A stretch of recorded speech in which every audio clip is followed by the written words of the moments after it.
Hi, welcome back to Joe Blogs. In today's episode, I want to talk to you about the impact on the global economy of the USA's strikes on the Iranian nuclear facilities that took place over the weekend. Now, as I talked about in a previous video, the immediate impact has been the increase in the price of oil, and we can see that oil prices are now up above $77 per barrel for Brent crude oil. And if you look at what's happened over the past 3 weeks or so, at the end of May, oil prices were sitting at around $62.5 per barrel. So, over the past 3 weeks, we've seen an increase of over 23% in oil prices. And as you can see, we've got almost a vertical movement here over the course of the past few weeks. And if we look at the trend as to what's been happening over the past 12 months, you can see that 12 months ago, oil prices were sitting at around $85 per barrel. So higher than they are today. So you might be thinking, well, what's the problem then? Because this time last year, we were paying more for our gasoline and diesel. But the reason why we've seen oil prices coming down over the past 12 months is because there's been a slowdown in the global economy. And the expectations for the rest of 2025 is that that slowdown is going to continue because we've seen this trade war between the USA and China, and that's affecting both of those markets. They're the two biggest economies in the world, and that's affecting every other economy in the world because if the USA is buying less in terms of imports, partly because of the slowdown and partly because of the tariffs that have been introduced by Donald Trump, that means that all of the companies in other countries will be exporting less to the USA, they'll make less profit, less revenue, and therefore they will also see a slowdown in their economy. So that trend in the oil price over the period over the last 11 months up to the end of May was as a result of a reduction in demand for oil because oil is still a really good barometer as to what's happening. But what we've seen in the past 3 weeks is this huge spike in oil prices. And this is a problem for the global economy because it's not being driven by an increase in demand or even a reduction in supply that we've seen historically when OPEC Plus have decided to reduce the amount of oil being sold into the markets. This is caused by concerns over disruption to the supply of oil coming out of the Middle East. And what we've got here is a combination of a slowdown in the global economy and also an increase in oil prices. And that's going to make things worse because it will push up the price of virtually everything because oil prices, transport prices feed into lots of different products. So we've already seen an immediate impact, but I wanted to go into a bit more detail today about some other industries that are already being impacted. Now, interestingly, the global markets haven't actually shown any particular nervousness immediately following this attack. So we're not seeing a 5% fall in share prices, for example. And I think the reason for that is because global markets are hoping that this will be a short lived affair, that Iran won't take any form of retaliatory action, and therefore it will all blow over. Global markets sometimes are a bit optimistic because Iran has come out and issued a stark warning to Donald Trump, calling him a gambler. A spokesperson for Iran posted a video online talking about the expected consequences of the bombing of the Iranian nuclear facilities. And in that video, he said, "Mr. Trump, the gambler, you may start this war, but we will be the ones to end it." Now, no details have been given as to what that means, but it certainly implies that Iran is planning some form of retaliation. And the concern that everybody has is that Iran could cause major problems for some of the US oil businesses that are located in the Middle East because they've got financial interests and joint ventures in the Middle East. And also, around 20% of all global oil exports move through the Strait of Hormuz, which is basically next to Iran. So if Iran decides to start bombing some of those ships or attacking them or just basically blockading the whole area, then that will cause major disruption. So we don't know at this point in time what's going to happen. But we've already seen some impact on various logistics, shipping, and airline businesses. So let's start off by having a look at what's been going on with the airlines immediately following this bombing raid. Airlines around the world on Monday were deciding how long to pause flights to the Middle East after the US struck Iran over the weekend. Singapore Airlines, Air France-KLM, and British Airways have all cancelled flights to destinations such as Dubai, Riyadh, and Doha. During the Russia-Ukraine war, both of those countries' airspaces were closed to most international flights. This forced airlines to find new routes between Europe and Asia, making Middle East routes key for airlines. But now, data from flight tracking website FlightRadar24 shows that early Monday, hardly any planes were flying over Iran, Iraq, Syria, or Israel. So, what we're seeing here is that airlines have already been directly impacted. A number of carriers have already cancelled flights to the Middle East. And the Middle East is a very popular destination. There are lots of medium and long haul flights flying in and out of all of the countries in the Middle East. So, they will be losing revenue as a result of those cancellations because they'll have to give alternative flights to the passengers or give them a refund. And obviously, if you're an airline, you've been scheduling to fly those planes. So you'll have all the staff lined up, you'll have bought all of the fuel, all the planes will be ready to go, and then they won't be going anywhere. So that's directly going to impact onto those businesses. But as we've also seen, the air traffic is now being diverted away from flying over Iran and anywhere close to Iran where an Iranian missile could take out a commercial jet. And there have been instances of that happening historically. So this is why airlines are avoiding flying anywhere near Iran at the moment.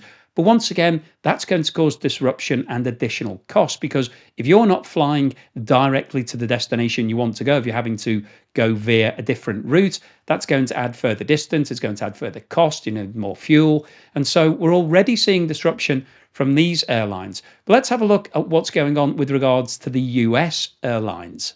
Missile and drone attacks in more conflict areas are making flying riskier. Safe Airspace, a group that monitors flight risks, warned Sunday that the weekend US strikes on Iran could increase risks for American carriers in the region.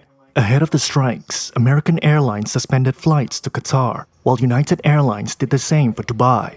So clearly, US airlines are now also being directly affected. And there is a risk, of course, with Iran saying that there will be some form of retaliation, that they could target US carriers. And it doesn't just have to be flights to the Middle East. They could just go after any US carrier because that would obviously be a direct response to the attacks organised by the USA.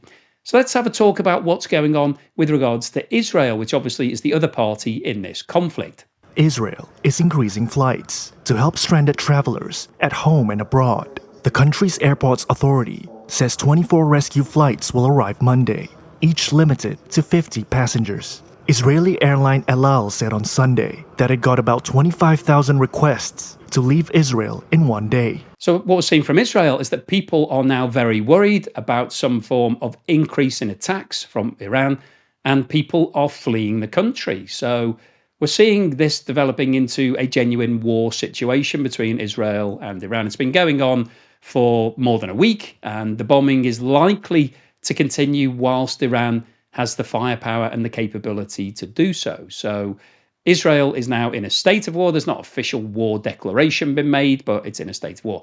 Now, in terms of the impact on other businesses, I thought it was worth talking about shipping and logistics because if you've been following the channel, you'll know that during the COVID-19 pandemic, shipping and logistics were badly affected because the world stopped trading and we had all of these ships that were just held everywhere. They were in the wrong places. Containers were in the wrong places. And we saw a huge increase in shipping costs following that COVID-19 pandemic because the carriers basically were inundated with demand and they couldn't really cope.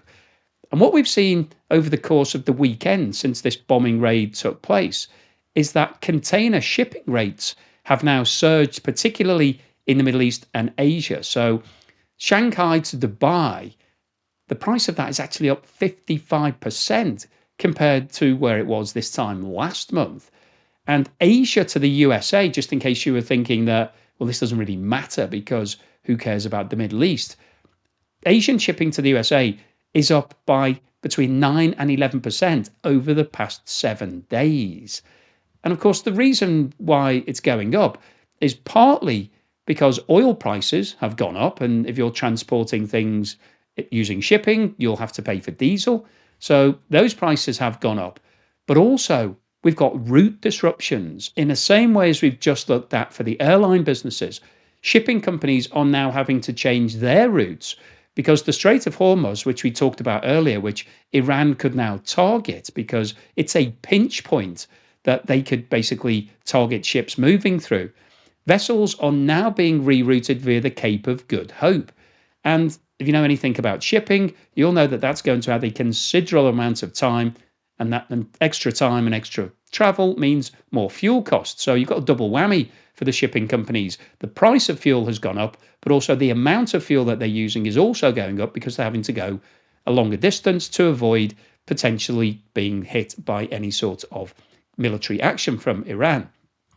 And in addition to the cost of that, we're also seeing an increase in insurance premiums.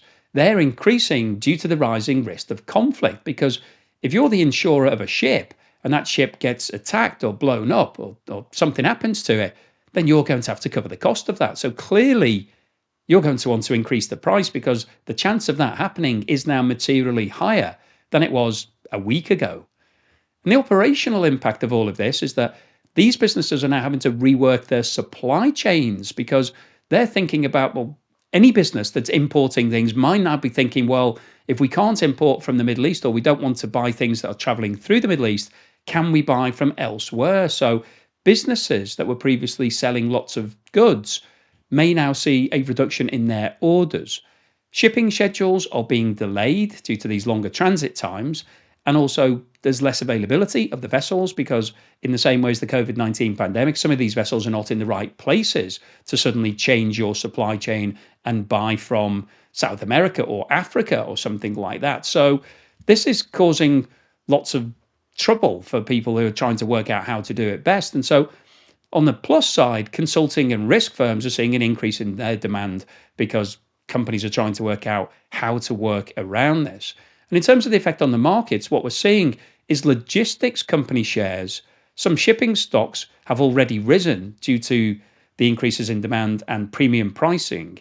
And we're also seeing the Baltic Freight Index is reflecting rising container costs.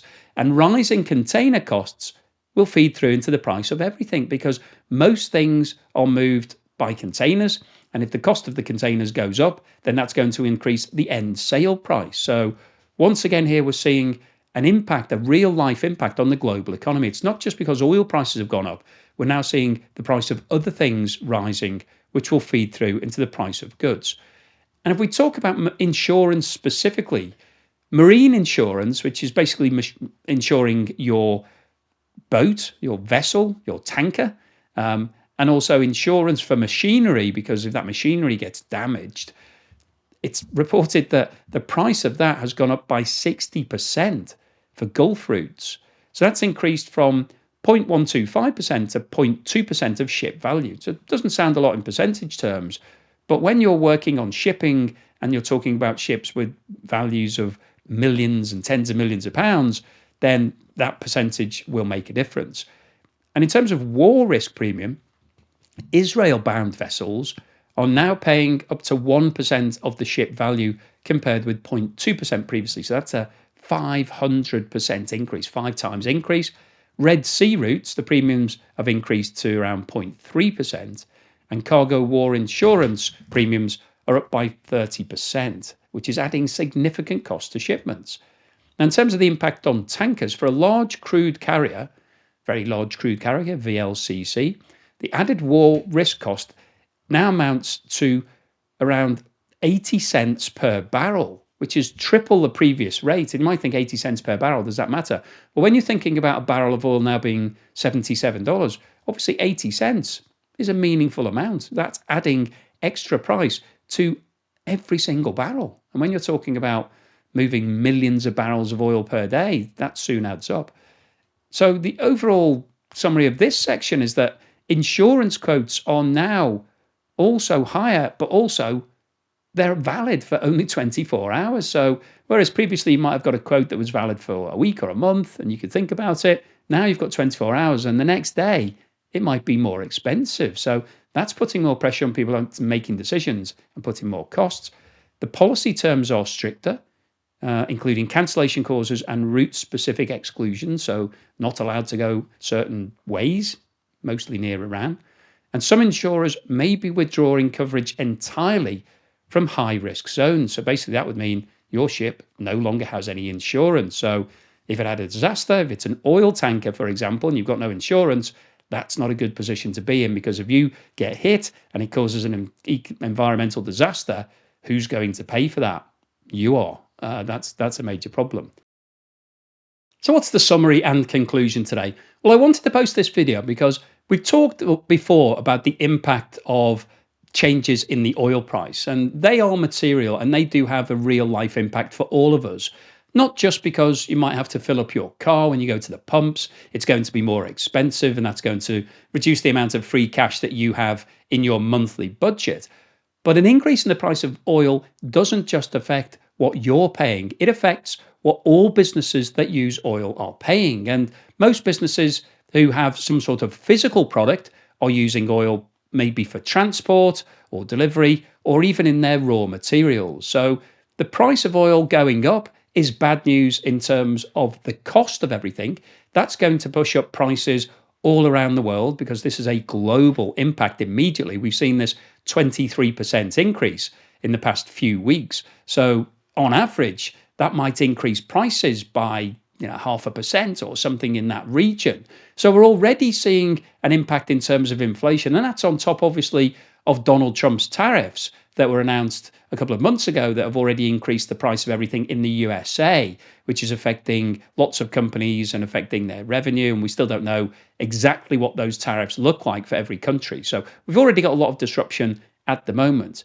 So oil price going up is bad news because the global economy is actually slowing. So that shouldn't be happening. We shouldn't see oil prices going up when economies are slowing down. It should be coming down. And that's what had been happening before this incident started, before this war in Iran and Israel started.